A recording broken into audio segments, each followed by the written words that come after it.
गया, जल्दी आओ।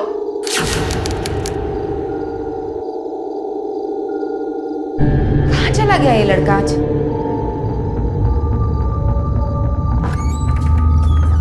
अरविंद, अरविंद,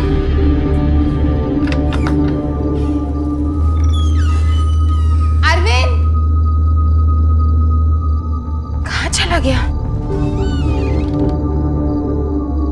अरविंद, अरे क्या हुआ, क्यों चिल्ला रही हो हैं? अरे रोज एक आवाज में सोने चला आता है, आज पता नहीं कहाँ गया। अरविंद, अरे यहीं कहीं पे होगा। अरविंद, मैंने सारे कमरे ढूंढ लिए। रुको रुको, अरविंद, बेटा अरविंद, कहाँ चला गया होगा? अरविंद, अरे क्या हुआ, इतनी रात में काहे चिल्ला रहे हो? अरे देखा अरविंद को तूने? अरे हम क्यों भला अरविंद को देखेंगे?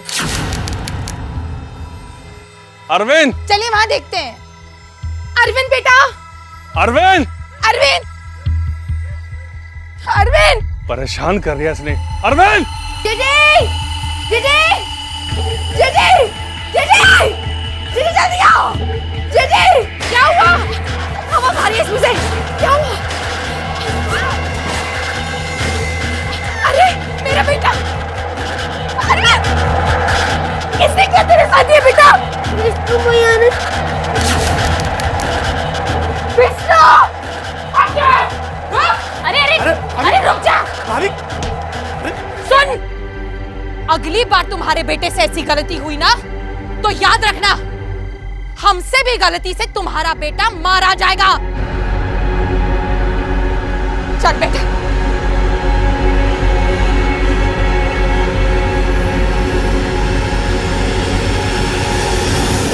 हर परिवार का आधार होता है उसके सदस्यों का आपसी रिश्ता।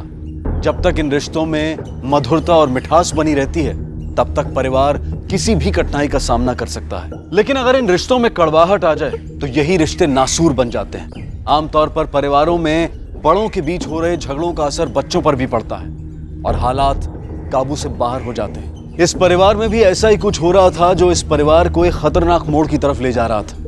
आइए देखते हैं इस परिवार और इसके अंदर छिपे राज और रिश्तों की कहानी।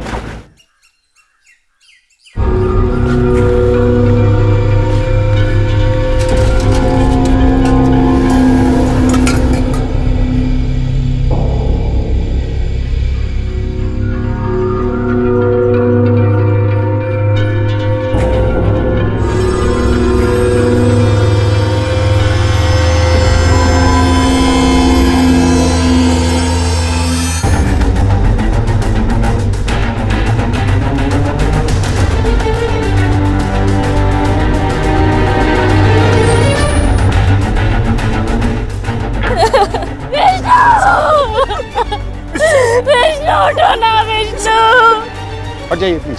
चलिए हटिए, हटो हटो।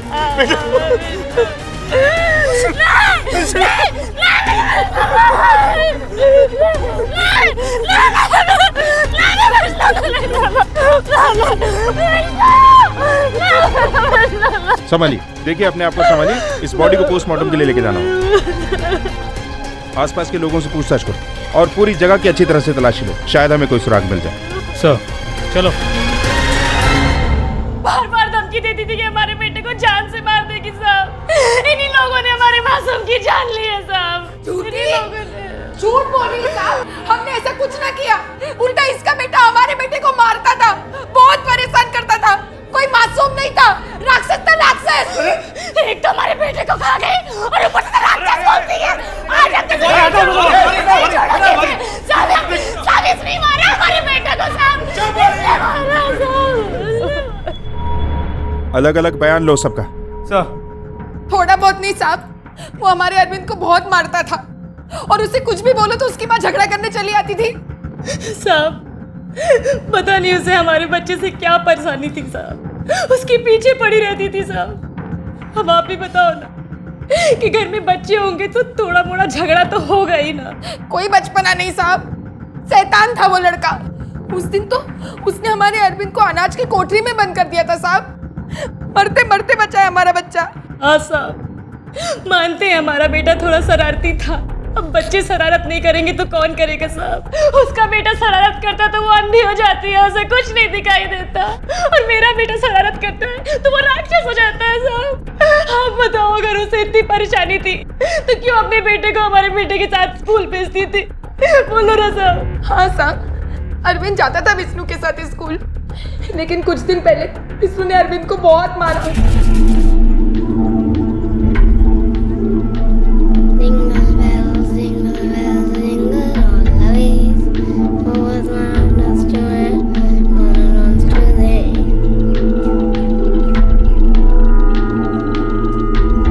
अरे जल्दी चल। क्यों कर रहे हो? मैं अपने पापा से आपकी शिकायत करूंगा। अरे तू तो मेरा भाई है ना, शिकायत क्यों करेगा? अच्छा भाई है ना तू मेरा। चल चल चल, जल्दी जल्दी चल, बाबा से शिकायत नहीं करना। हाँ चल। मैं करूंगा। अच्छा भाई है मेरा। हमेशा मारता रहता है बेचारे को। अरे अरे क्या कर रही है? हाँ? संभालना नहीं आता तो पैदा क्यों करके रख दिया? हाँ? बित्ते भर का हुआ नहीं और गुंडे की तरह लड़ाई कर रहा है? गुंडा? अरे तेरा बेटा गुंडागर्दी करता है, ऊंट के जैसा लंबा हो गया लेकिन छोटे से बच्चे पे धौंस जमाता है। इतनी हिम्मत है तो अपने बराबर वालों के साथ जाके लड़े ना। बकवास मत कर, समझी? अपने आप को देख और अपने बच्चे को देख, उसके बाद मुझसे कुछ कहने तू आना। अपने आप को देख। आप अपने बेटे को सारे आगे संभालो। सारा घर का खर्चा हमारा पर ही चला। अभी भी थोड़ा आगे नहीं चाहिए। पागल हो गया नहीं आप। हम कुछ नहीं बात नहीं सुनती। हम कुछ पूरा नहीं बोल रहे हैं। अरे साहब ज्यादा मत बोलो, मेरी से बहुत हो गया। बहुत सुन लिया हमने आपकी। क्या समझती है अपने आप को? चलो गाड़ी। चलो चलो। सिर्फ नाम के बड़े भाई हो तुम। अरे ताला क्यों पड़ जाता है तुम्हारे मुंह पे अपने भाई के सामने? उसने तो अपने बच्चे को गुंडा बना ही दिया है। इतनी सी उम्र में हमें घर से बाहर निकालने की बात करता है। अरे हमारा भी तो बराबर का अधिकार है इस घर पे।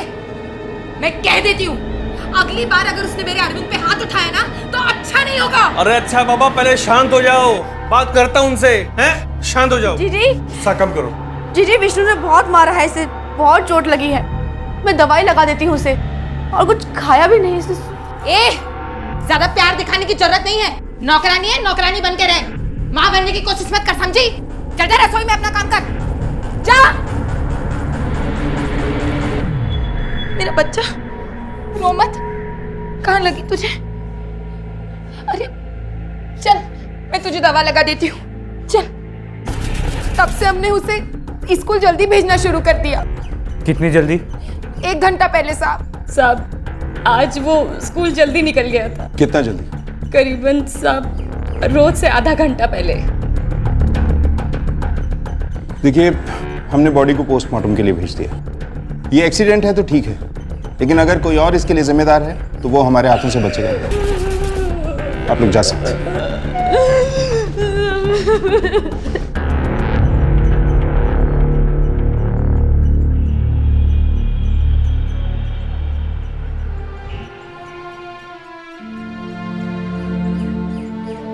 अरे बस करो मम्मी, देर हो रही है। 2 मिनट 2 मिनट बेटा, 2 मिनट।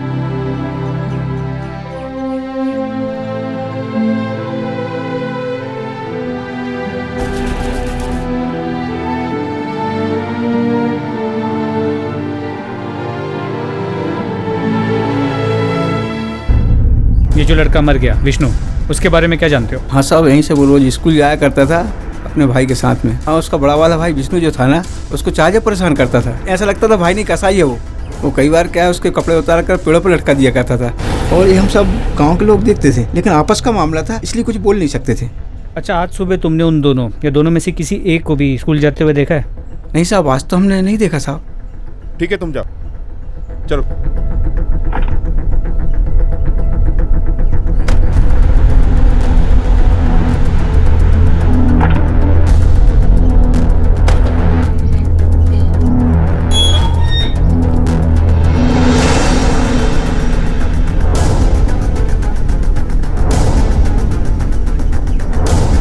रामपाल साहब, हमें अरविंद से बात करनी। अभी? हाँ अभी। साहब कल बात नहीं हो सकती? कल नहीं, अभी करनी है। हमें लगता है कि उसने विष्णु को स्कूल जाते हुए देखा है। साहब, उसके भाई की मौत हुई है, घबराया हुआ है। अभी वो बच्चा है ना। हमें मत सिखा, हमें पता है बच्चों से किस माहौल में और कैसे बात की जाती है। ठीक है साहब। बेटा अरविंद, आज सुबह आपने विष्णु को स्कूल जाते हुए देखा था?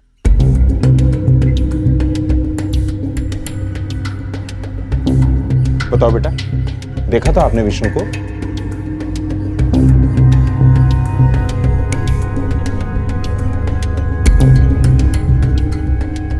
अच्छा बेटा, ये बताओ कि आज आपने पूरा दिन क्या किया? मैं सुबह जब स्कूल जा रहा था तो मेरा पेट दुखने लगा और मैं आधे रास्ते से ही घर आ गया और सो गया।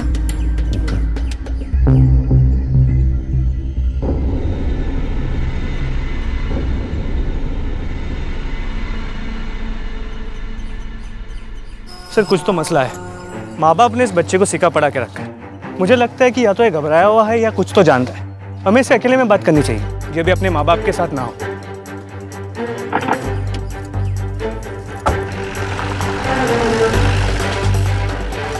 देखो, दोनों भाई रहते एक ही घर में हैं लेकिन अलग अलग। ये तो हमें पता है कि इन दोनों के बीच में लड़ाई थी।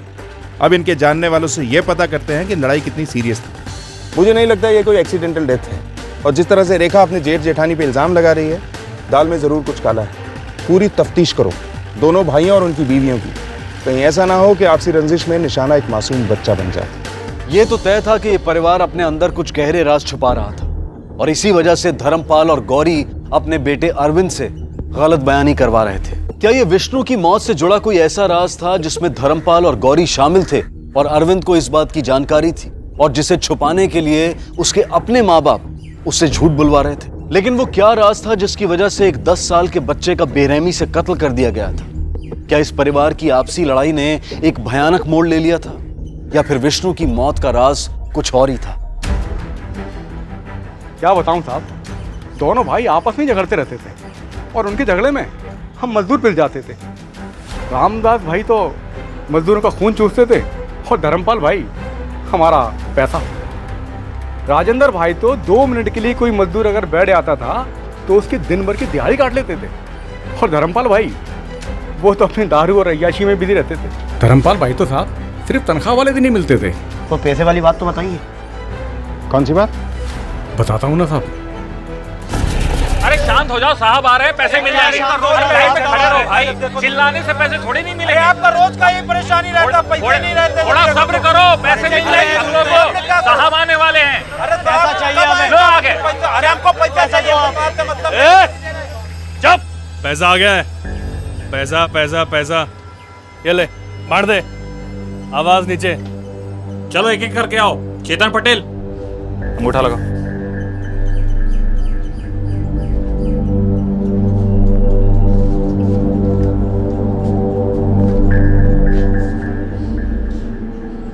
रघुनाथ सिंह साहब, पैसे खत्म हो गए। दिमाग खराब मत कर। राजेंद्र ने जितने पैसे मुझे दिए मैंने तुझे लाके दिए। अब वो कम है या ज्यादा उससे पूछ। अरे क्या बात होती है? काम कराने के बाद पैसे नहीं दोगे क्या? ऐसा नहीं चलने वाला है। इस बार तो हम पैसे लेकर ही जाएंगे। हाँ, पैसे तो लेके जाएंगे। अरे शांत हो जा भाई, अरे शांत हो जाओ, सबको पैसे मिलेंगे। अरे मुझसे ही शायद गलती हो गई बैंक से पैसे लाने में। कुछ भी कीजिए, हमको पैसा चाहिए भैया। मैं खुद राजेंद्र भाई साहब के पास जाऊंगा। अरे हमें नहीं पता, पैसा चाहिए अभी। पैसा लेकर जाओ। मैं खुद राजेंद्र भाई साहब के पास जाऊंगा। पैसे चलिए बैठिए। अरे पैसा लेकर जाओ। मैं खुद जाऊंगा, मैं पैसे लेकर आऊंगा। अभी बात तो कर लेने दो।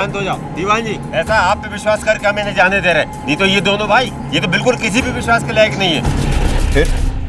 फिर क्या साहब, राजेंद्र भाई के पास जाओ तो वो कहते हैं कि धर्मपाल भाई पैसे देंगे, और धर्मपाल भाई के पास जाओ तो वो कहते हैं कि राजेंद्र भाई पैसे देंगे। साहब चक्कर लगा लगा के एड़ियाँ गिर गई। कुछ लोगों के पैसे मिल गए और कुछ लोग गांव चले गए। गांव चले गए मतलब इस गांव के नहीं थे क्या? नहीं साहब, दोनों भाई बहुत चालाक हैं। जो यहाँ के लोकल मजदूर थे उनके तो पैसे दे दिए और जो बाहर के थे उनके रोक लिए। अब वो परिवार वाले थे, कब तक यहाँ रहते, इसलिए वो गांव चले गए। अच्छा, वो अकाउंटेंट मतलब वो मुनीम, वो कहाँ मिलेगा? साहब वो तो उस घटना के बाद से ही नौकरी छोड़ के चला गया था। सुना है कि मजदूरों ने उसको धमकी दी थी, तब से उसने यहाँ पे आना ही बंद कर दिया। चलो ठीक है। लड़ाई झगड़ा तब होता है साहब जब लोग बराबर के हो, और यहाँ तो जब भी लड़ाई हुई है हमेशा विष्णु के कारण ही हुई। वो ही हमेशा अरविंद को मारता पीटता था, परेशान करता था। अब आप ही बताइए साहब, ऐसे कौन से माँ बाप होंगे जो विष्णु के ऐसे बार बार करने पर उसको सबक नहीं सिखाना चाहेंगे? तो तुम्हारा मतलब है कि विष्णु को धर्मपाल या गौरी में से एक ने या दोनों ने मिलकर मारा है?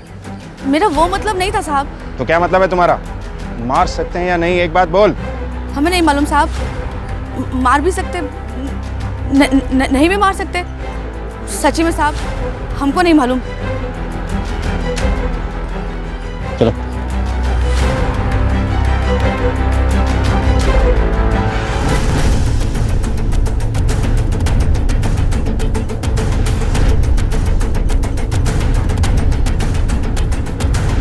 उस दिन किसी ने इन दोनों बच्चों को कुएं के आसपास नहीं देखा। जिस तरह की दुश्मनी थी दोनों भाइयों के बीच में, साफ जाहिर है कि इस दुश्मनी की जड़ पैसा थी। लेकिन ये समझ में नहीं आ रहा कि इस दुश्मनी का विष्णु की मौत से क्या लेना देना। एक काम करो, दोनों भाइयों के फाइनेंशियल रिकॉर्ड चेक करवाओ। Yes sir. और जब तक ये डिटेल्स आती हैं, हम लोग चलकर इन भाइयों से पूछताछ करते हैं। Right sir. मुझे तो बर्बाद कर दिया मेरे बड़े भाई ने, पैसों की चोरी की, मेरे मजदूरों के सामने मेरी नाक कटवा दी। मेरे सारे अच्छे मजदूर मेरा काम छोड़कर चले गए और मेरे बेटे को भी मार डाला। ये तो अच्छा हुआ साहब कि हमारी जमीन जायदाद का बंटवारा हो गया। इस जंजाल से मेरी जान छूटी। आपको एक बात बताऊंगा साहब, आप विश्वास नहीं करेंगे। अरे सुन राजेंद्र, सुन, देख, तुम्हारा बेटा तो मर चुका है। अब जो तुम्हारी जायदाद में हिस्सा है उसे तो हमारे बेटे के नाम पे कर दे, हैं? वैसे भी तेरे मरने के बाद वो सारी जायदाद हमारे बेटे के नाम पर हो जाएगी, समझा? अब बताइए, कोई अपने सगे भाई से ऐसी बात कहता है? और जब वो ये बात मुझसे कह रहा था, उसका बेटा तो वहां खड़ा होकर मुस्कुरा रहा था, और मेरा बेटा?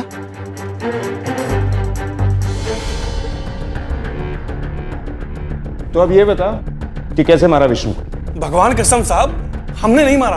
अच्छा, तो तूने नहीं मारा, फिर किसने मारा?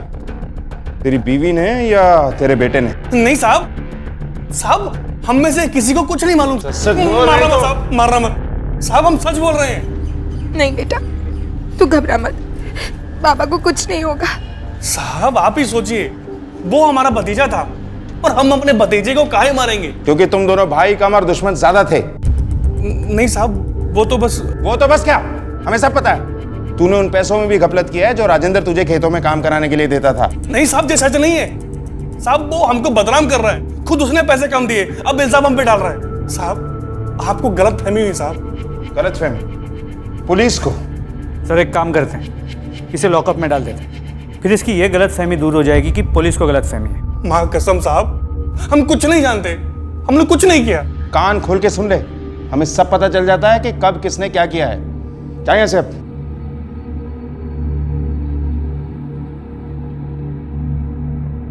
और हाँ, कल शाम 5 बजे तीनों थाने में हाजिर हो जाना। कल का है साहब? कल ही नहीं, कल से हर रोज ठीक शाम 5 बजे तीनों यहाँ हाजिर होना, जब तक हम ये केस सॉल्व नहीं कर लेते।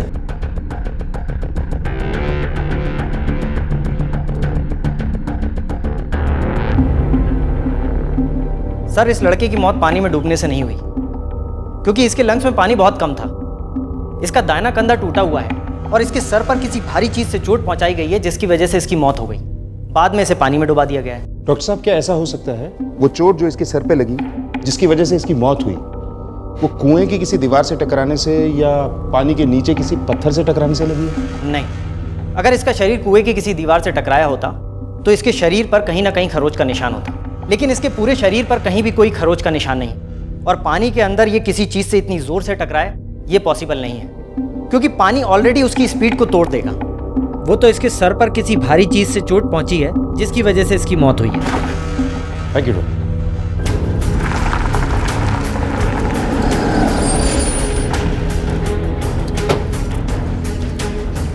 पीठ पर चोट, कुछ अजीब बात। इसका मतलब है किसी ने बच्चे को मारकर कुएं में फेंका हो। सर हो सकता है कि अरविंद ने होते हुए देखा था, इसीलिए वो इतना घबराया हुआ था। 5:30 बज गए, ये धर्मपाल अपने बच्चों को लेकर नहीं आया। सर हवलदार को भेज के बुलवा लेता हूँ। हेलो,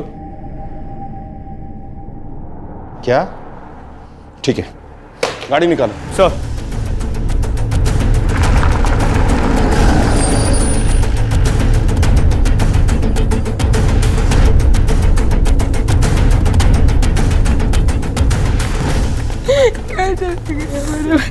क्या समझ रखा हम लोगों को? खड़े हो, कहानी सुनाएगा हमें? तेरा बच्चा खो गया है, झूठ बोलता है। नहीं साहब, हमारा अरविंद खो गया है, सब जगह ढूंढ लिया, कहीं नहीं मिल रहा। बोल, कहाँ छुपा के रखा अपने बेटे को? बोल। माँ कसम साहब, हम सच बोल रहे हैं साहब, हमको कुछ नहीं मालूम। साहब हम अपने बेटे को क्यों छुपाएंगे? क्योंकि उसने ऐसा कुछ देख लिया था जिसका ताल्लुक विष्णु की मौत से था, और तुम लोग हमसे वो छुपा रहे हो। नहीं साहब, ये सच नहीं है साहब, हम सच बोल रहे हैं।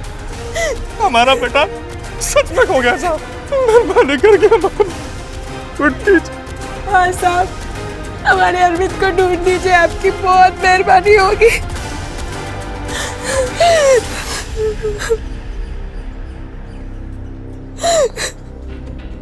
ठीक है, हम देखते हैं। ये सविता से जानकारी हासिल करो, शायद इसे कुछ पता है। मैं उधर देखता हूँ। सर, आप ज़रा यहाँ आएंगे? सच में साहब, हमें कुछ नहीं पता साहब। हम तो वैसे भी दूर रहते हैं।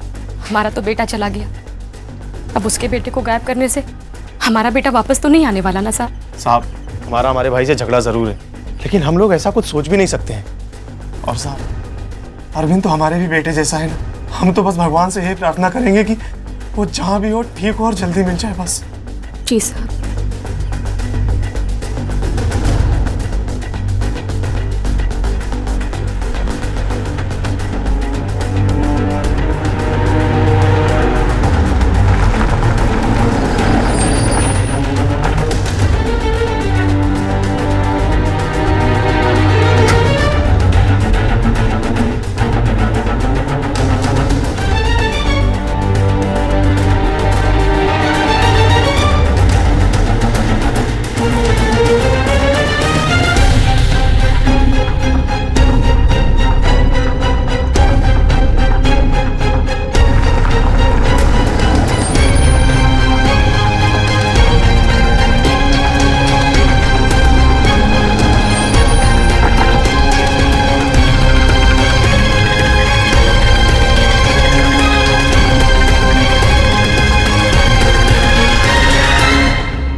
ये खबर तो पक्की है कि कल के दिन फिरौती के लिए कोई किडनैपिंग नहीं हुई थी, क्योंकि अब तक फिरौती के लिए कोई कॉल नहीं आया और हमारे खबरियों के पास भी किसी बच्चे की किडनैपिंग की कोई न्यूज़ नहीं है। इसका मतलब है कि अरविंद अगवा तो हुआ है, लेकिन फिरौती के लिए नहीं, दुश्मनी के चलते, या फिर मारा गया। तो क्या राजेंद्र?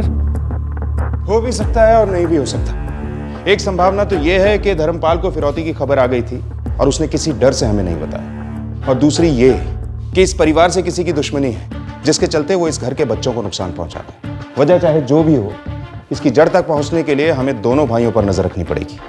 क्या अरविंद के गायब होने के पीछे उसके दिल में दफन वो राज था जो उसने पुलिस के सामने नहीं खोला था? और अगर ऐसा था तो ये राज निश्चित तौर पर विष्णु की मौत से जुड़ा था। या कहीं ऐसा तो नहीं था कि इस गुनाह का जिम्मेदार कोई और था जो इस परिवार के बच्चों को नुकसान पहुंचाना चाह रहा था? लेकिन अगर ये सच था तो इसकी वजह क्या थी? पुलिस के लिए केस अब एक रहस्य बनता जा रहा था।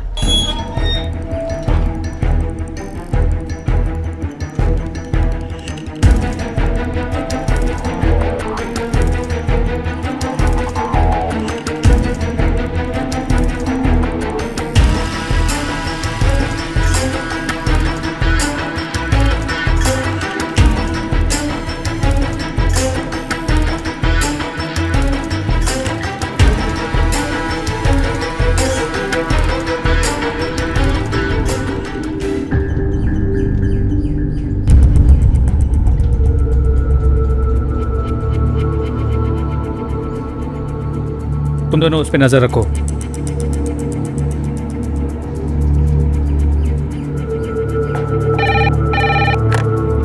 हेलो सर, धर्मपाल ने अभी अभी बैंक से 2 लाख रुपए कैश निकाले। इससे पहले भी कई बार उसने बड़ी रकम विड्रॉ की है सर। इतनी बड़ी रकम? हो सकता है फिरौती के लिए हो। पीछा करो उसका। तो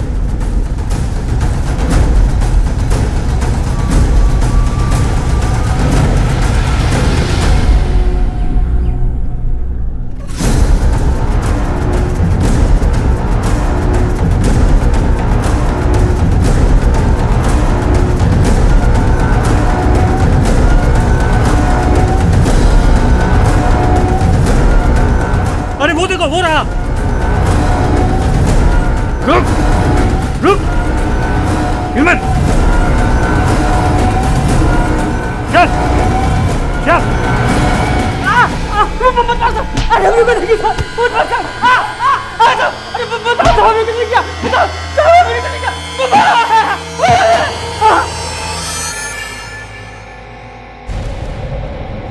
बताता हूँ। वो कहा है कि हम धर्मपाल को ब्लैकमेल कर रहे थे क्योंकि धर्मपाल का एक ऐसा राज हमें मालूम है जिसके पता चलते ही उसकी इज्जत मिट्टी में मिल जाती।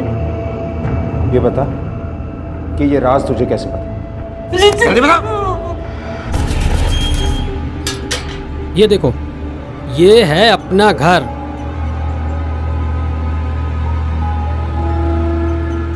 अब जैसा भी है, लेकिन रहने लायक छत तो है। आओ बैठो बैठो, मैं तुम्हें इस घर में बहुत खुश रखूंगा, बिल्कुल रानी बना के। तुम बेकार में परेशान होती हो। अरे आज हमारी शादी हुई है, खुश रहो, ठीक है? बताओ कहाँ छुपा के रखा उसे? साहब हमने अगवा नहीं किया, सविता ने किया है।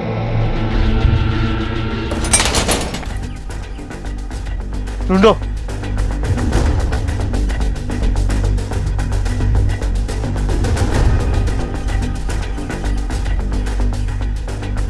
लगता है भाग गई यहाँ से। चलो। हेलो, सविता के फोटोज को आसपास के सभी पुलिस स्टेशन में सर्कुलेट करवाओ। सारे रेलवे स्टेशन और बस स्टैंड पे खास नज़र रखो, प्राइवेट बस स्टैंड पर भी। हाँ हम आ रहे हैं, वहीं आ रहे हैं, तुम लोग रुको।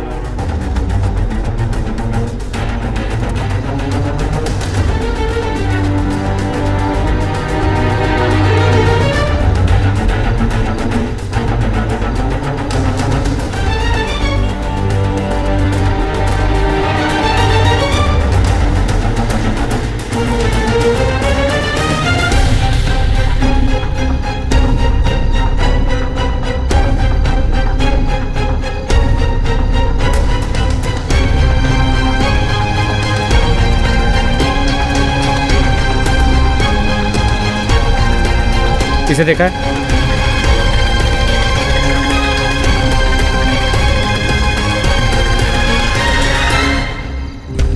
टिकट देना एक, चल जल्दी। 1 मिनट, छुट्टा नहीं है, देता हूँ मैं। चल जल्दी। जी 1 मिनट।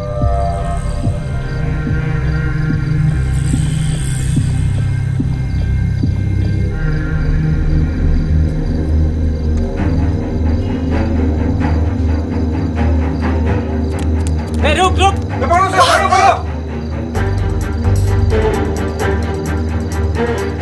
रुको सविता, रुको।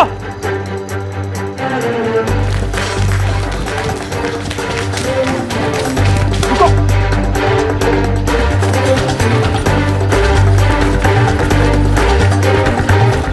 सुन बेटा, जब तुम वापस ना हो ना, यही इंतजार करना, कहीं जाना मत। मैं आती हूँ वापस अभी, है ना? यहीं रुकना।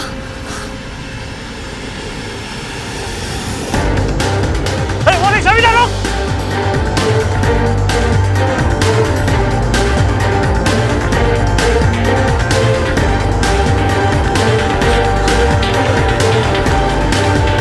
रुक रुक रुक। ये कहानी शुरू हुई थी, मुझे काम पे रख लो साहब, बड़ी मेहरबानी होगी। मेरे घर खाने को भी नहीं है, बस अब आप ही का सहारा है। मैंने काम ढूंढने की कोशिश करी, पर कहीं कोई काम नहीं मिला। सोचा आप लोग तो मेरे अपने हो, आप तो साथ दोगे ना, इसलिए यहाँ चली आई।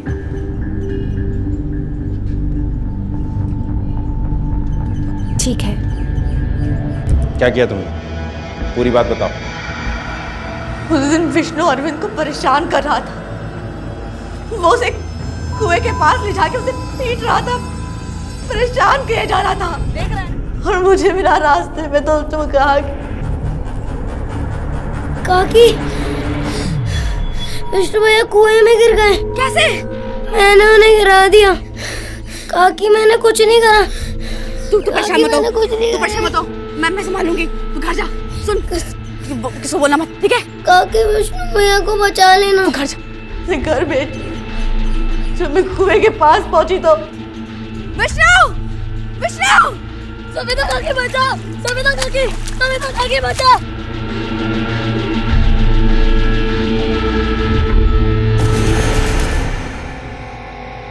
क्यों मारा तुमने विष्णु? राक्षस था साहब, राक्षस। और उसकी माँ कुछ नहीं करती थी, नाम की माँ थी ना साहब। उसकी माँ तो मैं थी, मैं उसकी माँ थी। अरे मेरा बेटा, किसने किया तेरे साथ ये बेटा? विष्णु भैया ने। विष्णु! हाँ साहब, मैं ही अरविंद की माँ हूँ।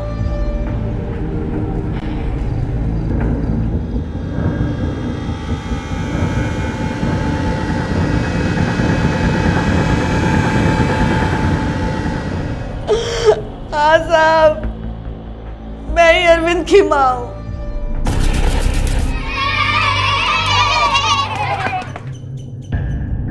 एक लाख है, रख ले।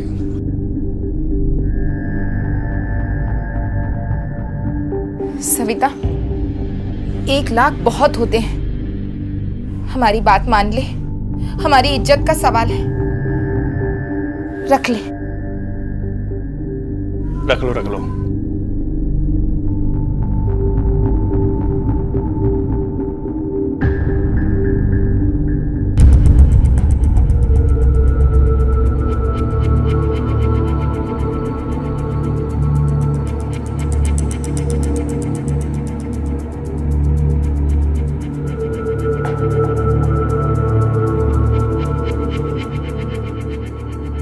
ओ मेरा बच्चा, आजा आजा माँ के पास।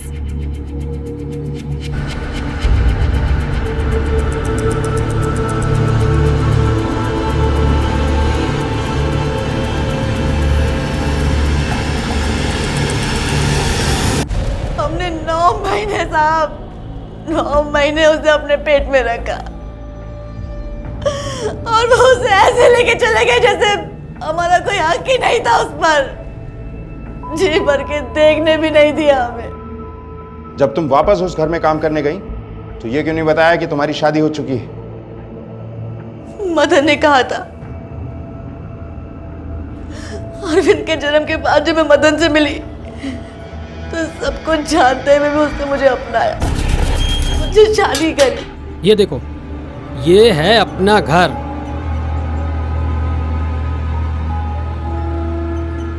अब जैसा भी है, लेकिन रहने लायक छत तो है। आओ बैठो बैठो, मैं तुम्हें इस घर में बहुत खुश रखूंगा, बिल्कुल रानी बना के।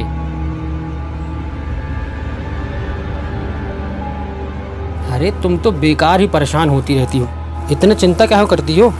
वो तुम्हारा बच्चा है ना, और तुम्हारा बच्चा हमारा बच्चा, और फिर मैं तो हूं ना तुम्हारे साथ। उन लोगों ने मुझे 2 लाख रुपए दिए थे और पहले ही कह दिया था कि मेरा बच्चे पे कोई हक नहीं रहेगा। तो क्या हुआ? सिर्फ पैसा दे देने से कुछ होता है क्या? कानून भी कोई चीज होती है कि नहीं? वो तो ठीक है, पर हम गरीब लोग हैं, ये कोर्ट कचहरी के चक्कर। तुम्हें इस सब की चिंता करने की कोई जरूरत नहीं, वो मैं हूं ना, मैं सब देख लूंगा। बस तुम वही करना जो मैं कहूँ, समझी?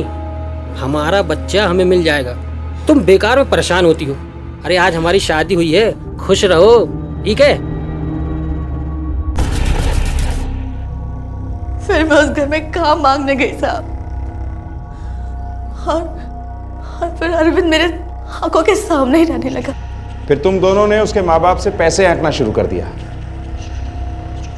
कैसे पैसे साहब? हमने कोई पैसे नहीं लिए।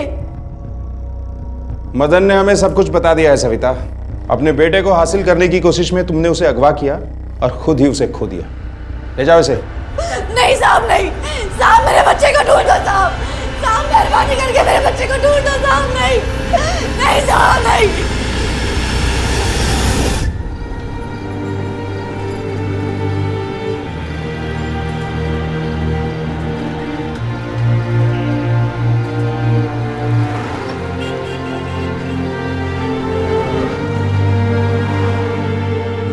पुलिस अब भी अरविंद की तलाश में लगी है। सविता की अरविंद को सुरक्षित और खुश देखने की चाह ने उसे एक ऐसी जगह पर लाकर खड़ा कर दिया था जिसका उसे कोई अंदाजा भी नहीं था। सविता को कत्ल और अपहरण के जुर्म में आईपीसी की धारा 302 और 365 के तहत आजीवन कारावास की सजा सुनाई गई और मदन को ब्लैकमेलिंग के लिए धारा 383 के तहत 3 साल की सजा हुई है। धर्मपाल और गौरी ने एक कोक किराए पर ली थी और सिर्फ इसलिए क्योंकि उन्हें अपनी इज्जत मिट्टी में मिल जाने का डर था। हमारे देश के कानून में ऐसे कई प्रावधान हैं जिनके जरिए एक जोड़ा किसी बच्चे को गोद ले सकता है, या फिर सरोगेसी यानी कि किराए की कोख के सहारे बच्चा पा सकता है। लेकिन अगर कोई जोड़ा समाज और जग हसाई के डर से बच्चा पाने की चाहत में कानूनी रास्ता न लेकर गैर कानूनी तरीकों का इस्तेमाल करता है तो वो अनजाने में ही जुर्म की दुनिया में शामिल हो जाता है और असामाजिक तत्वों का शिकार भी हो सकता है। ऐसा ही कुछ धर्मपाल और गौरी के साथ भी हुआ। एक बच्चे के माँ बाप बनना हर पति पत्नी का सपना होता है, लेकिन इस सपने को पूरा करने के लिए गैर कानूनी तरीका अख्तियार करना पूरे परिवार के लिए घातक साबित हो सकता है। इसलिए जो भी पति पत्नी स्वाभाविक तरीकों से बच्चा ना पा सकें, उन्हें अपने सपनों को पूरा करने के लिए कानूनी तरीकों का ही इस्तेमाल करना चाहिए। मुंबई जैसे बड़े शहरों में सबकी आंखों में एक बड़ा सपना है और पांव में जिम्मेदारी की बेड़ियां भी। इंसान की जिंदगी सपनों और जिम्मेदारियों के बीच में फंसी हुई है। सपने आगे जाना चाहते हैं और जिम्मेदारियां पीछे खींचती। कुछ लोग इस सब के बावजूद जिंदगी में सामंजस्य बना लेते हैं और खुश रहते हैं, लेकिन जो लोग इस संतुलन को बनाए रखने में असफल रहते हैं वो अक्सर जाने अनजाने में जुर्म को दावत दे बैठते हैं। आज हम ऐसा ही रूह को कचोटने वाला एक केस लेकर आए हैं जहां सपनों की जगह मजबूरी ने ले ली। ये केस हमें सीख देते हुए एहसास कराता है कि जीवन की लड़ाई में हार के कदम किसी ऐसी राह पर न पड़ जाएं कि जिसकी दूसरी तरफ कोई अनहोनी हमारा इंतजार कर रही है।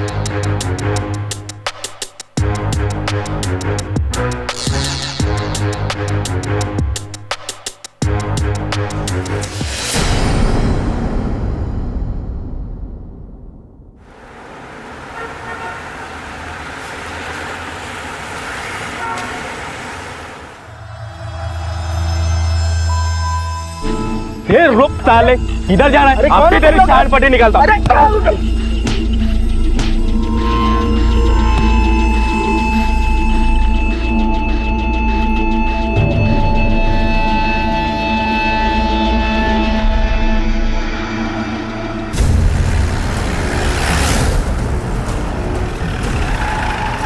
हटो। ठीक है, ठीक है। क्या हुआ? किसके साथ मारपीट हुई तुम्हारी? कौन लोग थे वो? पता नहीं साहब, मैं तो अपनी गाड़ी में बैठने आ रहा था, तब तक कहां से आ गए और मुझे मारने लगे। किसी का चेहरा याद है? नहीं साहब, कुछ मौका ही नहीं दिया उन लोगों ने, मारना चालू कर दिया आते ही। मुझे कुछ पुलिस कंप्लेंट नहीं करनी है, मुझे जाने दीजिए प्लीज।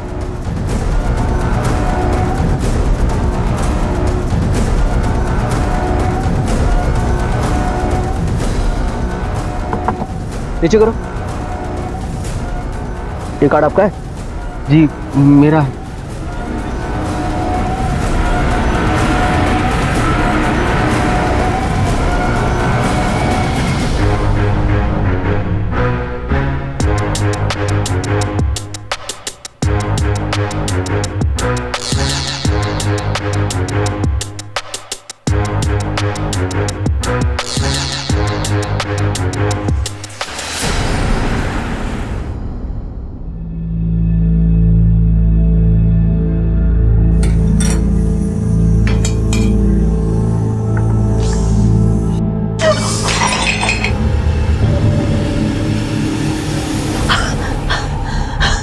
तोड़ दो, सब तोड़ दो, पूरे घर में कचरा फैला दो।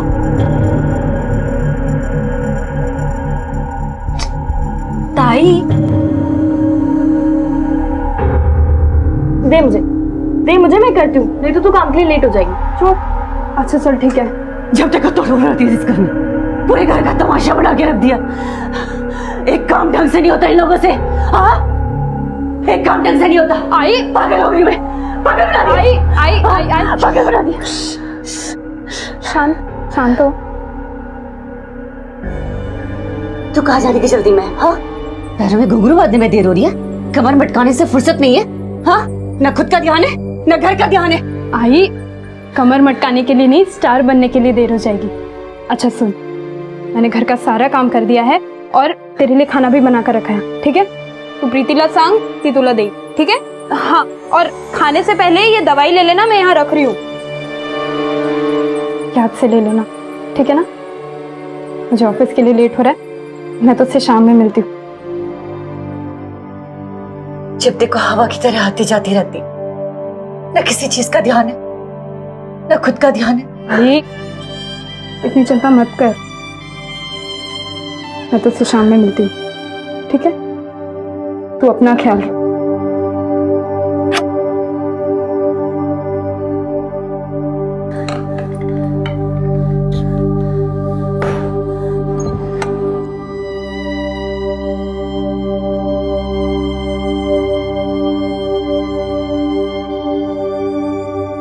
हाँ हाँ, निकल गई हूँ मैं।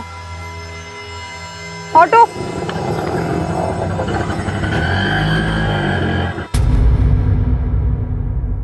नीचे उतर, इधर आओ। तुम लोग को मना किया था ना इधर आने के लिए, तुम लोग अपने मोहल्ले में क्यों नहीं खेलते हो? चलो भागो यहाँ से।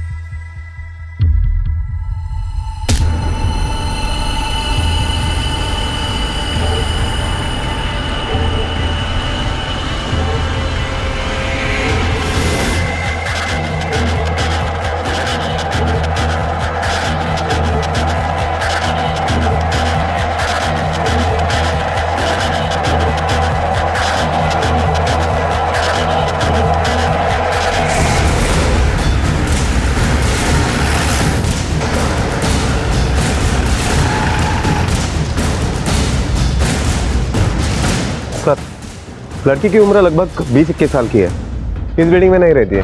बॉडी की पहचान हुई? सर, अब तक कुछ पता नहीं चला है और वॉचमैन का कहना है कि ना ही उसने इस लड़की को अंदर आते हुए देखा और ना ही वो इससे पहचानता है। सर, लड़की के हाथ पर एक टैटू बना हुआ है, शायद उससे कुछ हेल्प हो सकती है।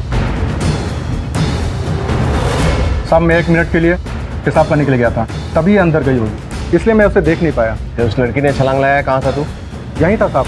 वो बाजू के बस्ती के बच्चे यहाँ पे शरारत करने के लिए आते हैं, इसलिए मैं उनको भगाने गया था। सावन, दोनों मेन गेट और लिफ्ट का सीसीटीवी फुटेज ले लो। सॉरी सर, मेन गेट का सीसीटीवी काम नहीं कर रहा है। क्यों? सर 3 बार ठीक करवा चुके हैं, आधा घंटा चलता है, बंद पड़ जाता है। फिर मैंने सोचा छोड़ दो इसे, और वॉचमैन तो है ही। तुम लोग की यही सोच, छोड़ दो इसे, हमें क्या फर्क पड़ता है, अपराध को बढ़ावा देती है। अपनी जिम्मेदारी कब समझोगे तुम लोग? आज के आज इसे ठीक करवा लो। हाँ, ये लड़की इस बिल्डिंग की रहने वाली नहीं थी, इसके बावजूद टेरेस तक पहुंच गई। यही सेफ्टी है तुम लोगों की। और टेरेस का दरवाजा क्या हमेशा खुला रहता है? हाँ सर।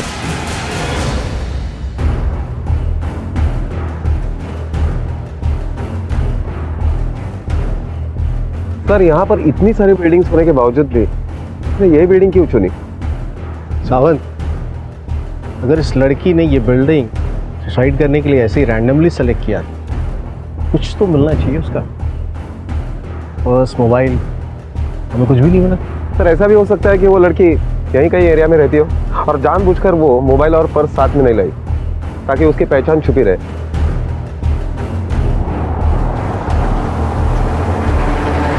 सर, नीचे एक रिक्शा वाला है, कुछ बताना चाहता है। हाँ सर, यही थी, इसको मैंने इधर छोड़ा था। कितने देर पहले छोड़ा उसको? यही कहीं 20 मिनट हो गया सर छोड़ते उसको। कहाँ से बैठी थी? जोगेश्वरी स्टेशन से सर। कहाँ के लिए? इधर कहीं आशीर्वाद बिल्डिंग करके बोली थी वो। उसके पास में सामान वामान था? Mobile, purse? सामान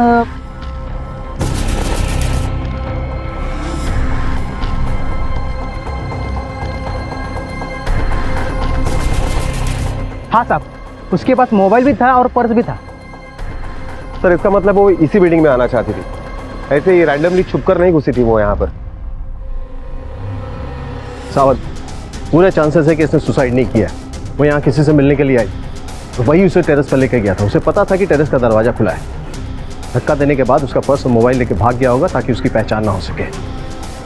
वो इसी बिल्डिंग में है। एक काम करो, हर फ्लैट में जाओ, सबसे पूछो किससे मिलने के लिए आई।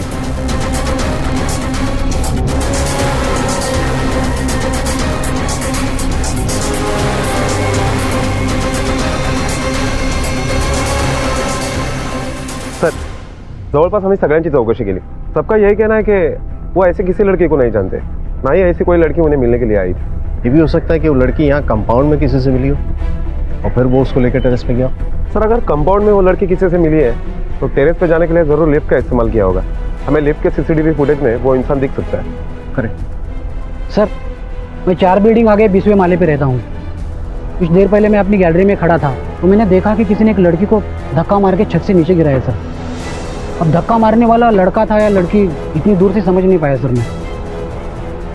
ये तो कंफर्म हो गया, सुसाइड ही मर्डर है।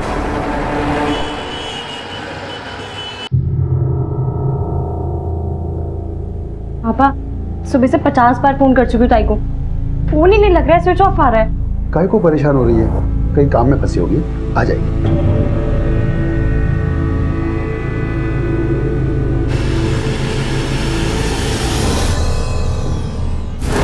आई चल रही मेंटल, जास्ती बकवास मत कर, चल दे दे, लग जाएगी। मार डाला तुम लोगों ने उसे, हाँ? और अब नाटक कर रहे हो, सब जानती हूँ मैं। तुम लोगों ने उसे मारा है, मार दिया ना? दे दे, छोड़। नहीं छोड़ूंगी, मार डालूंगी। तुम सबने मेरी बच्ची को मारा है, मैं तुम्हें मार डालूंगी। नहीं होगा, पूनम को आ जाएगी।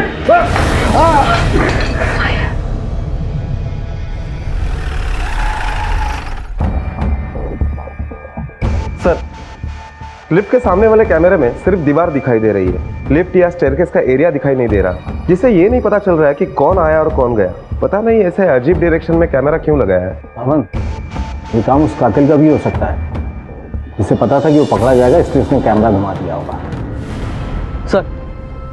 सर भांडुप पुलिस स्टेशन में आज सुबह एक लड़की की मिसिंग कंप्लेंट दर्ज की गई है। सर गायब हुए लड़की के हाथ पर भी सेम वैसे टैटू है जो लाश के हाथ पे था। कंप्लेंट करने वाले को बॉडी की पहचान के लिए बुलाओ। Okay sir.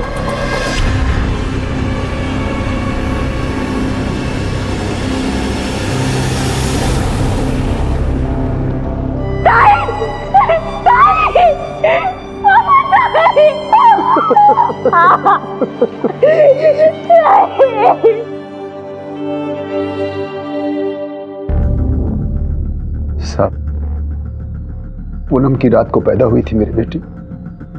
बोले तो पूनम की चांद की जैसी गोरी, खूबसूरत, तभी तो हम नाम भी पूनम भी रखे थे।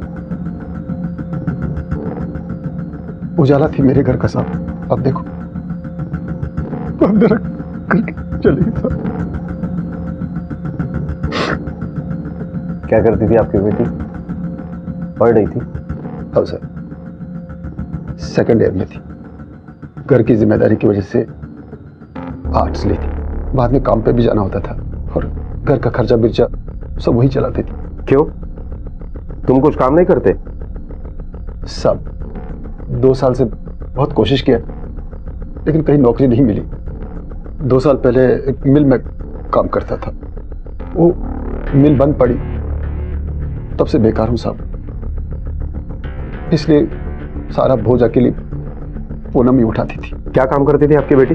साहब मैं ज्यादा पढ़ा लिखा नहीं हूँ साहब, कि कुछ कंप्यूटर में कुछ लिखने का काम करती थी और 20,000 रुपये पगार था उसका। तुम्हारी बड़ी बहन थी ना, तुम्हें तो बताती होगी सब। उसकी किसी से खास दोस्ती थी? मालूम नहीं। किसी से दुश्मनी? पता नहीं।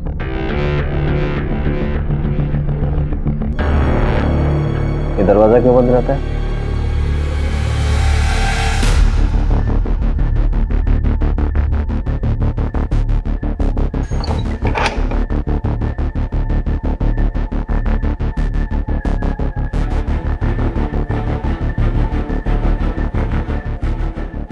सब ये मेरी बाइक को है, पूनम की आई, दिमाग से थोड़ा हिली है, बहुत साल से ऐसी है, कंट्रोल से बाहर जाती है तो हम लोग इसको यहाँ बंद करके रखते हैं। ऐसा कोई है जो आपकी बेटी को मारना चाहेगा?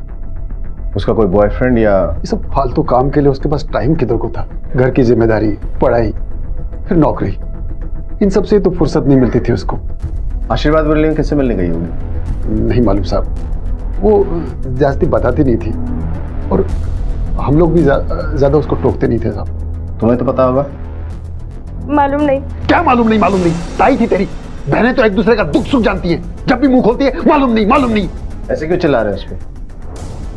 सिर्फ आप नहीं, उसने भी अपनी बहन खोई है। या तो ये कुछ नहीं जानते या बहुत कुछ जानते हैं जो नहीं बता रहे। तुम्हें किसी भी एंगल से पूनम के बाप को देखकर ये लगा इसे कोई काम नहीं मिल सकता? हट्टा कट्टा आदमी अपनी बेटी की कमाई पर जिंदा है। कुछ तो गड़बड़ है साथ में। पता नहीं पूनम ने अपनी सारी जिम्मेदारियां खुद उठाई थी या कोई मजबूरी। मैं तो शाम में मिलती हूँ, ठीक है? तू अपना ख्याल रख। सर, पूनम के मोबाइल का लास्ट लोकेशन जोगेश्वरी आ रहा है, जहां उसका फोन ऑफ हुआ था। कातिल ने उसका मर्डर करने के बाद उसका फोन स्विच ऑफ किया और कहीं फेंक दिया। सर, संतोष बोराटे नाम के आदमी ने पूनम को कई बार फोन किया था। हालांकि जिस दिन कत्ल हुआ उस दिन भी सुबह 9 बजे के करीब उसका ही सबसे आखिरी कॉल था पूनम के मोबाइल पर। ये उसका बॉयफ्रेंड भी हो सकता है।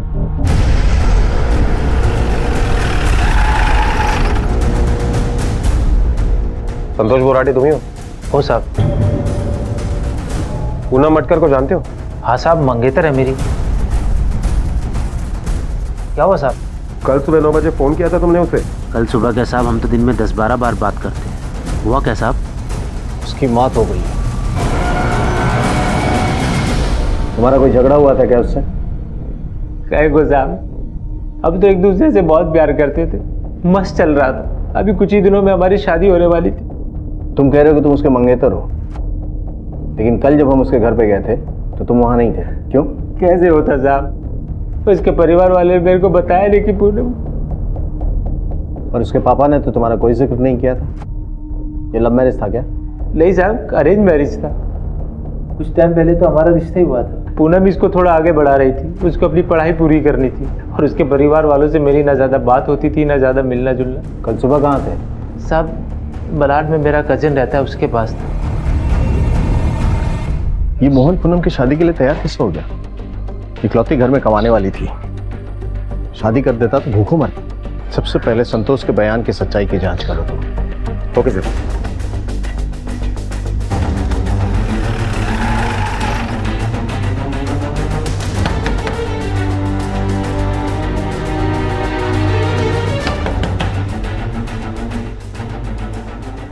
अमर साहब होंगे? हाँ साहब, मैं ही हूँ। संतोष बोराटे को जानते हो? हाँ जानता हूँ साहब। कल सुबह तुम्हारे घर पर आया था वो? हाँ साहब, इंडिया ऑस्ट्रेलिया की मैच थी, वो देखने के लिए आया था। पूरी मैच देखी? हाँ साहब। कोहली ने सेंचुरी बनाई? कोहली ने किधर साहब, सेंचुरी तो अजिंक्य ने बनाई थी। ये पूनम मटकर को जानते हो? हाँ साहब, संतोष के मंगेतर है। जोगेश्वरी में आशीर्वाद बिल्डिंग में कौन रहता है तुम्हारा? आशीर्वाद बिल्डिंग? ये तो मैंने पहली बार नाम सुना है साहब। साहब क्या हुआ वो तो बताओ साहब। संतोष पूनम का मंगेतर था? हाँ साहब। तो ये बात कल हमने जब पूछी तब क्यों नहीं बताई? साहब, आप बॉयफ्रेंड के बारे में पूछे थे, मंगेतर के बारे में किधर पूछे? आप पूछे होते तो मैं बता देता। बाप बेटी का कत्ल नहीं कर सकता क्योंकि मकसद नहीं है, बल्कि जिंदा रखने का मकसद है। वो अकेली घर में कमाने वाली थी, वो गई तो इनकी भूखमरी शुरू। सर, संतोष के पास झगड़ा करने का तो मकसद है, लेकिन मारने का नहीं। अगर है भी तो कत्ल के वक्त वो अमर के साथ मलाड में मैच देख रहा था, ये साबित हो चुका है। अगर ये दोनों नहीं है तो तीसरा कौन है? उसे पूनम को मारा। सर, ये पूनम मटकर की पोस्टमार्टम रिपोर्ट आई है। पूनम 2 महीने की प्रेग्नेंट थी। कहीं यही वजह तो नहीं इस मर्डर? नहीं साहब, मैं नहीं मानता आपकी इस रिपोर्ट को। मेरी बेटी ऐसी वैसी लड़की नहीं थी साहब। प्रेग्नेंट होने का मतलब ये नहीं है कि आपकी बेटी ऐसी वैसी थी। मुद्दा ये है कि उसको इस हाल में छोड़कर गायब कौन हुआ। अब आप ये बताइए कि संतोष के अलावा उसके जिंदगी में और कोई था? साहब, मैं बोलता हूँ ऐसा नहीं हो सकता है। अगर आपकी रिपोर्ट सही है तो ये संतोष ही होगा साहब जिसने ये किया है।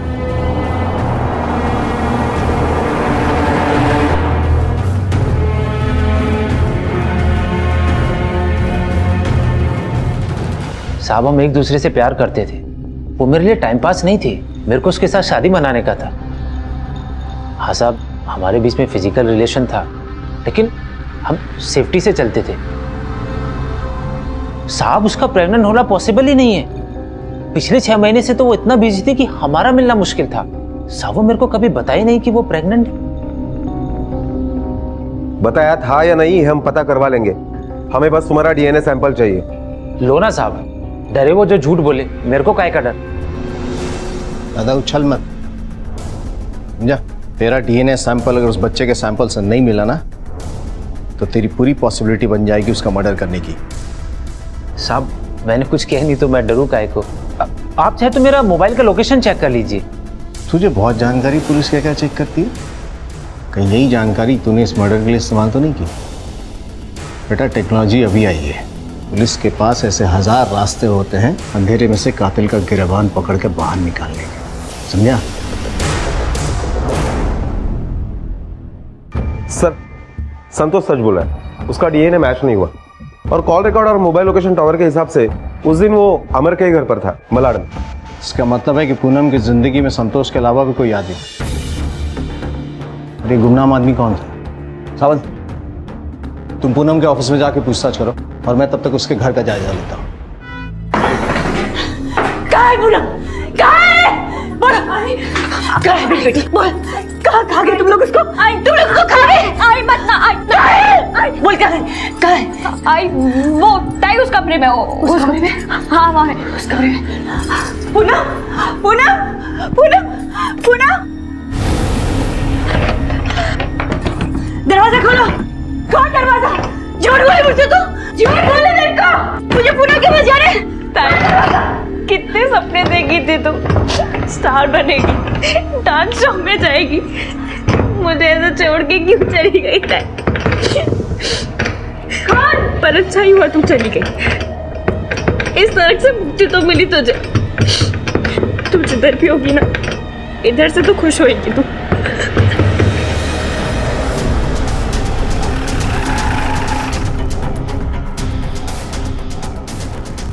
सर, इसी बिल्डिंग पे चौथे माले। सर, पूनम तो इधर ही काम करती थी, लेकिन वो किसी ज़्यादा घुलती मिलती नहीं थी। लंच के बाद निकल जाती थी। अच्छा, कभी पूनम को किसी लड़के के साथ आते जाते हुए देखा है? नहीं सर। साहब, उसे डांस का बहुत शौक था, बड़े बड़े सपने थे। उसे डांस रियलिटी शो में जाने का था, बड़ा स्टार बनने का था। कहीं भी फालतू टाइम पास नहीं करती थी। इधर से निकलकर सीधे डांस एकेडमी ही जाती थी। उसकी डांस एकेडमी कहाँ पर है? कुछ नाम याद है उसका? सर सही से तो नहीं पता, लेकिन जोगेश्वरी में तनु या मनु करके कोई डांस एकेडमी है।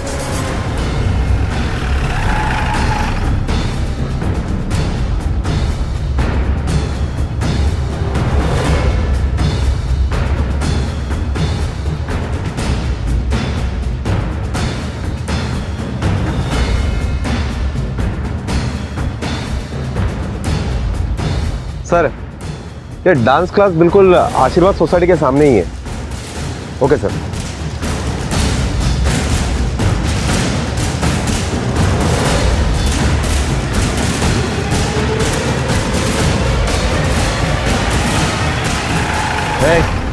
चलो गाड़ी में बैठो, बात करनी है। बैठो, चलो बैठो। चलो।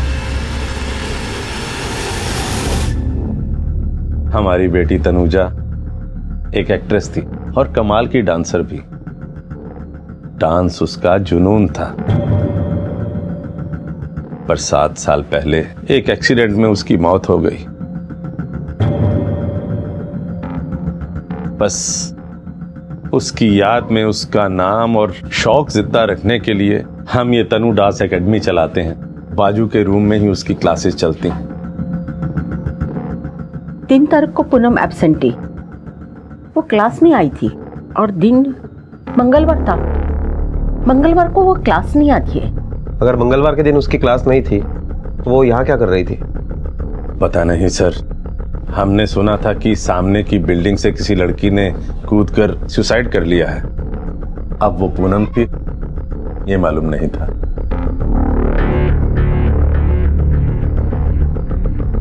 क्या हो पापा, ये पुलिस क्यों आई हुई है? साहब, ये हमारा बेटा नीरज है,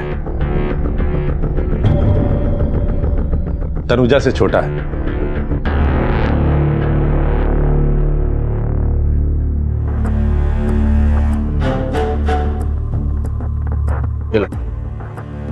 लो पियो पियो।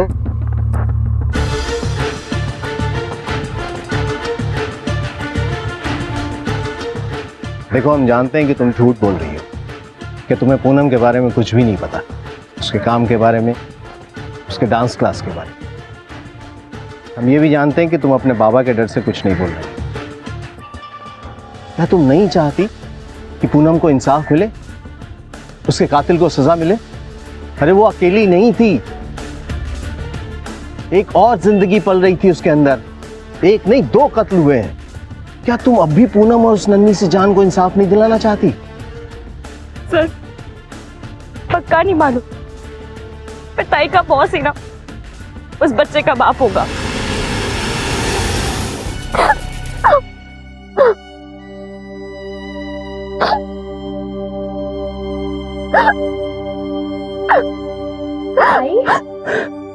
भाई क्यों रो क्यों रही है? क्या हुआ? प्रीति, मेरा बॉस मुझे बहुत परेशान करता है। वो यहाँ वहाँ हाथ मारता है और अब तो वो चाहते हैं कि वो उसके साथ, मैंने उसके साथ अगर सोने से मना किया तो मुझे जॉब से निकाल देगा।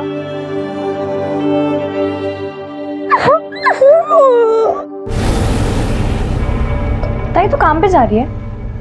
ताई तूने तो कहा था कि तेरा वो बॉस जो है वो नहीं, वो प्रॉब्लम सॉल्व हो गई। ताई बोलती थी पर मुझे लगता है कुछ ठीक नहीं हुआ था। ताई के सपने भी जैसे टूट से गए थे। ताई के बॉस ने उनसे जबरदस्ती की होगी और ताई ने भी मजबूरी में।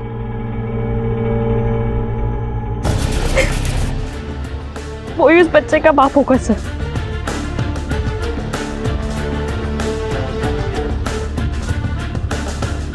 एक्सक्यूज मी, क्या आप भी यहाँ डांस सीखने आती है? नहीं जी, मैं यहाँ पे डांस सिखाती हूँ। आपसे एक बात पूछनी थी। क्या? क्या पूनम नाम की लड़की यहाँ पर डांस सीखने आती थी? उसका कोई बॉयफ्रेंड, मतलब किसी के साथ अफेयर था? बॉयफ्रेंड और अफेयर का तो मुझे पता नहीं। हाँ, लेकिन ओनर का जो बेटा था नीरज, उसके साथ उनकी काफी बातें होती थी और जब भी हम जाते थे उनके पास वो चुप हो जाते थे, साथ में ही आते जाते थे। ओके, थैंक यू, आप जा सकती हैं। सब आपको जिसने जो कुछ भी बताया सब झूठ बताया साहब। सर मैं क्यों किसी 2 टके के एम्प्लॉय के साथ अफेयर करूंगा? सर इज्जतदार शादीशुदा आदमी हूं मैं। वो मेरी डांस एकेडमी की स्टूडेंट से ज्यादा मेरे लिए और कुछ नहीं थी। झूठ बोल रही है उसकी बहन। मेरे यहाँ इतने लोग काम करते हैं, आप चाहे तो किसी से पूछ सकते हैं। Sir neat and clean image का आदमी हूं मैं। एक लड़का लड़की का भी दोस्त नहीं हो सकता क्या? साहब आपको गलत फहमी। ये फिल्म में डायलॉग बंद कर और सच बोल दे, वरना हम तुझे बताएंगे कि लड़का और लड़की क्या क्या हो सकते हैं। साहब मैं सच कह रहा हूँ, हाँ मैं उसे पसंद करता था, लेकिन उस तरीके से नहीं। वो बहुत मेहनती, फोकस थी, अपने परिवार को पाल रही। वो मुझसे अपने दुख दर्द शेयर जरूर करती थी, लेकिन किसी के आने पर वो चुप हो जाती, क्योंकि वो किसी को अपने दुखड़े सुनाना नहीं चाहती। दुख बांटने के लिए कहाँ जाता था उसके साथ? कहीं नहीं जाता था साहब। उसे पैसों की बहुत तंगी थी, 1-1 रुपया जोड़ती थी। बस उसे स्टेशन से डांस क्लास और डांस क्लास से स्टेशन छोड़ने जाता था, वो भी तब जब मुझे उस तरफ कोई काम होता था। स्पेशली मैं आज तक कभी उसके लिए नहीं गया। तो mister neat and clean image, अगर आप बेकसूर हैं तो डीएनए सैंपल देने में आपको कोई दिक्कत नहीं होनी चाहिए। हमें तुम्हारा डीएनए सैंपल चाहिए, फिर पता चलेगा कि तूने उसके साथ कितने दुख बांटे हैं। Okay sir. ठीक है सर। पुलिस की एक और कोशिश नाकाम रही। हरीश और नीरज दोनों की ही डीएनए रिपोर्ट नेगेटिव आई थी। दोनों की तहकीकात से यह भी साफ हो गया कि कत्ल के समय हरीश अपने ऑफिस में था और नीरज डांस क्लास में। वही डांस क्लास जो कत्ल की जगह से कुछ ही कदम की दूरी पर थी। पूनम के रिश्ते नीरज, हरीश, संतोष इन सभी के साथ संदेह के साए में थे। एक उमस थी इन रिश्तों में, और उसी उमस की घुटन को परखने के लिए पुलिस ने एक बार फिर पूनम के घर से शुरुआत की, इस उम्मीद में कि शायद कहीं कुछ हाथ लग जाए। आप जरा आइए। सर एक तो हमने अपनी बेटी खोई है, वो जख्म हम भूले नहीं, और आप लोग अगर हम लोग को परेशान करते हैं, कुछ तो हमारा ख्याल करो। आपके लिए अपना दुख का प्रचार करना ज्यादा जरूरी है, आपकी बेटी की कातिल को सजा दिलवाना?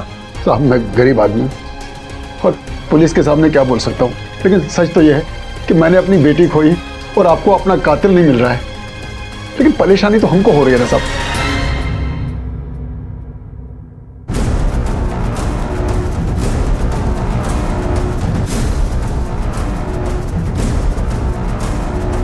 सर ये कार्ड मिला है। सर मैंने पहले भी ऐसे कार्ड देखा था, वो आशीर्वाद बिल्डिंग के पास। एक आदमी के साथ मारपीट हुई थी सर। उसने अपने सवालों का ठीक तरह से जवाब नहीं दिया था और उसने ये भी कहा था कि मुझे पुलिस कंप्लेंट नहीं करवानी। मंसूर, एक काम करो, उस आदमी का नाम और एड्रेस ढूंढो। Okay sir.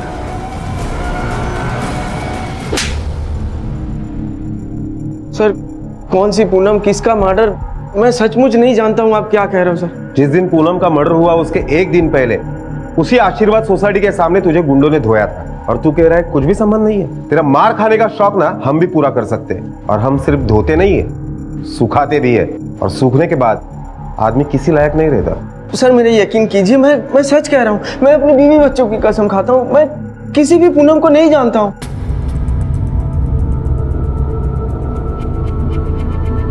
ये पूनम है, अब बोल, कभी नहीं देखा इसे?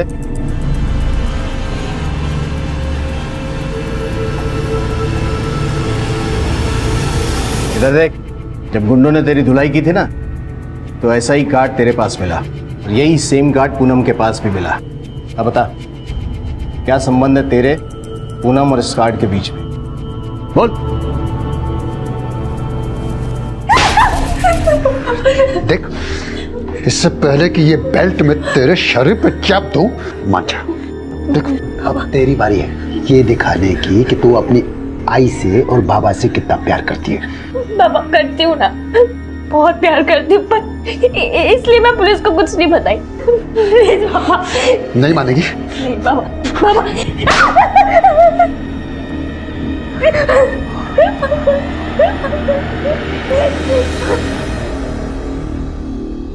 सर, तहकीकात से पता चला है कि जिस बिल्डिंग से पूनम को टेरेस से फेंक दिया था, उस बिल्डिंग में श्याम चौधरी का भी एक फ्लैट है। क्या क्या चले, उठ। वो क्या? बहुत लाज लिया, चल। अब टाइम आ गया अभी। कुछ नहीं किया है, छोड़ो तो सही। मैंने पूनम को नहीं मारा सर। मैं उसे क्यों मारूंगी? उसके मरने से हमें तो नुकसान ही हुआ, पैसा जो आना बंद हो गया।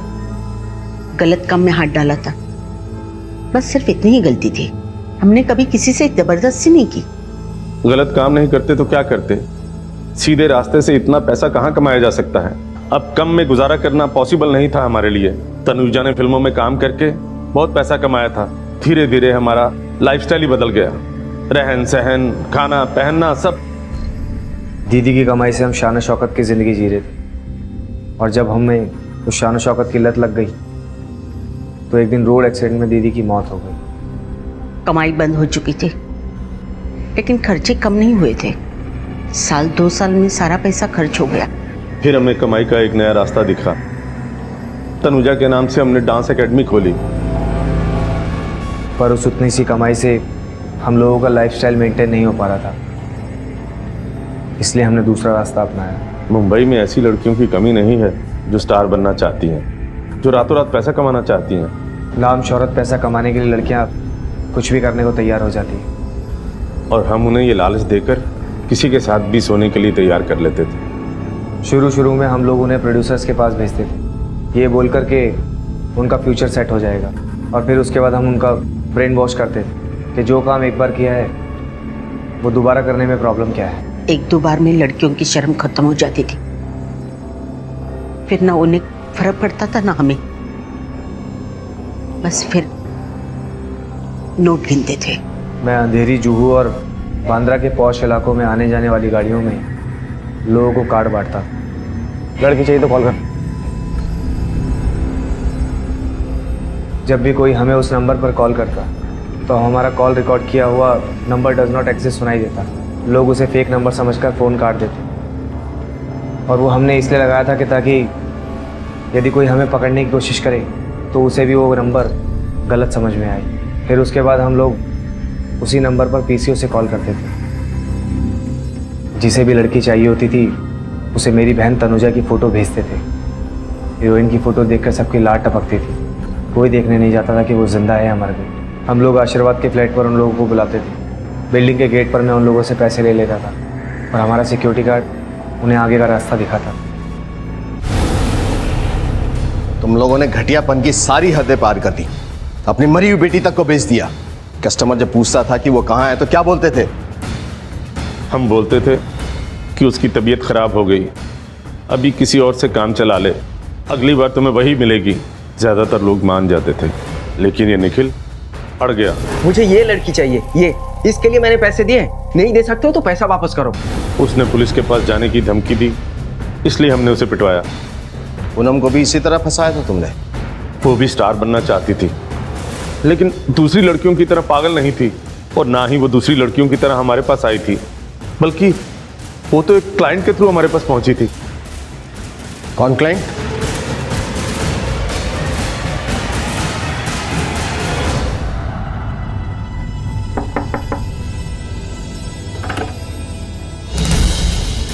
क्या हुआ साहब? क्या अरे साहब क्या हुआ साहब? अरे मैंने क्या किया साहब? मैंने कुछ नहीं किया साहब, मैंने कुछ नहीं किया। मैं काय को अपनी बेटी को मारेगा साहब? तेरे जैसे घटिया आदमी से तो बातचीत होनी ही नहीं चाहिए, सीधा फैसला होना चाहिए। किसी भी बच्चे के लिए तेरे जैसे बाप होने से तो अच्छा है कि वो अनाथ हो। अपनी बेटी का सौदा किया तूने, उसके बाद बाजार में बिठा दिया लोगों के नोचने के लिए, और अब अपनी छोटी बेटी को बेचना चाहता है। क्या करता साहब? घर में खाने को रोटी नहीं, जेब में फूटी कौड़ी नहीं। पूनम काम पे लग गई तो 2 महीना ठीक से गया था, और फिर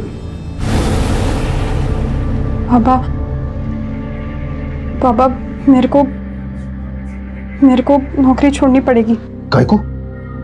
पापा वो मेरा बॉस, वो मुझे साथ में सोने को बोला है, तो इसमें सोचना क्या है? हाँ बोल दे। पापा देख, तू जिधर भी जाएगी ना ऐसे ही लोग मिलेंगे, तो सती सावित्री बन के नहीं चलेगा। तू नौकरी छोड़ेगी तो क्या हम लोग नाके पे भीख मांगने जाएंगे?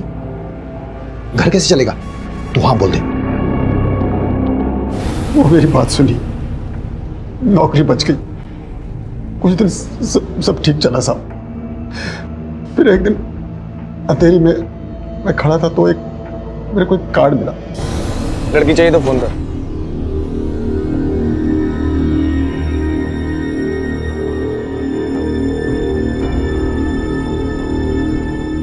पैसा लाया क्या? साहब मेरे को लड़की नहीं चाहिए। तो फिर क्या करने आया यहाँ? मेरे पास लड़की है तुम्हारे काम की।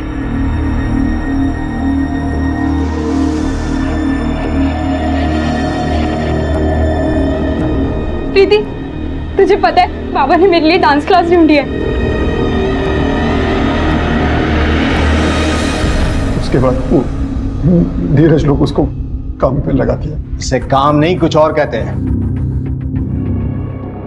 एक क्लाइंट आने वाला था पर वो आया नहीं। मैं और वॉचमैन घंटों तक बिल्डिंग के गेट पर उसका वेट करते रहे, और उधर पूनम भी फ्लैट पर उसका वेट कर रही। फिर हमने देखा कि पूनम टेरिस से नीचे गिर गई। मैं समझ गया था साहब के कुछ गड़बड़ है। मैं भागकर सीधा फ्लैट पे गया, देखा तो दरवाज़ा खुला हुआ था। पूनम का पर्स और मोबाइल दोनों वहीं पड़े हुए थे। मैंने मोबाइल ऑफ किया और वहाँ से निकल गया, और फिर बिल्डिंग से दूर जाकर मैंने पूनम का पर्स और मोबाइल दोनों कचरे में फेंक दिए। इसका मतलब है कि क्लाइंट कोई पुराना आदमी था जिसे पता था कि उसे कहाँ जाना है। तुमसे नज़र चुरा कर सीधा ऊपर गया और पूनम को मारने के बाद वहाँ से निकल गया। वहाँ पर उसका नंबर तो होगा।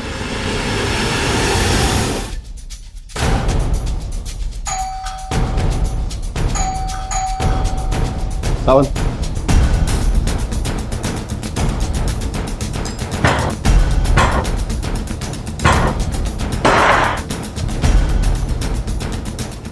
देखो कहाँ है, लेकर आओ उसे।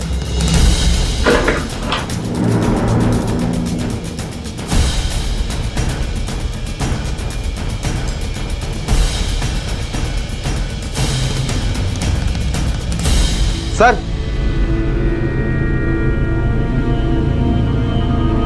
सर ये देखिए।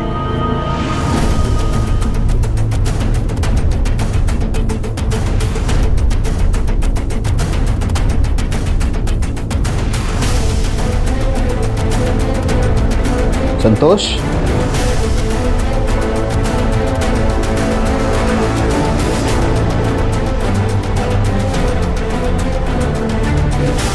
मैं अमर को नहीं मारना चाहता था साहब, लेकिन वो मेरा बात सुना ही नहीं, शहर छोड़कर जा रहा था। साहब अगर वो शहर छोड़ के जाता तो आपका डाउट मेरे ऊपर आता। अरे मेरे को जाने दे।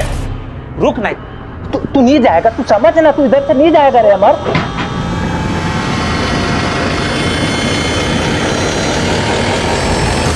अमर तो गलती से मारा, और पूनम वो भी गलती से मरी। उसको मैं ही मारा साहब। क्यों मारा? साहब अमर को कॉलगर्ल के पास जाने की लत थी। ऐसे ही वो एक दिन पूनम को मिला। पता नहीं मुझे ऐसा क्यों लग रहा है, इससे पहले मैंने तुझे कहीं देखा है।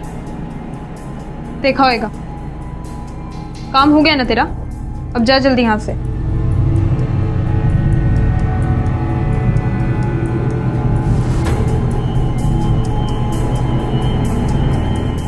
वो अमर से कभी मिली नहीं साहब, इसलिए उसको पहचानी नहीं। लेकिन मैंने अमर को अपने फोन से उसका फोटो दिखाया।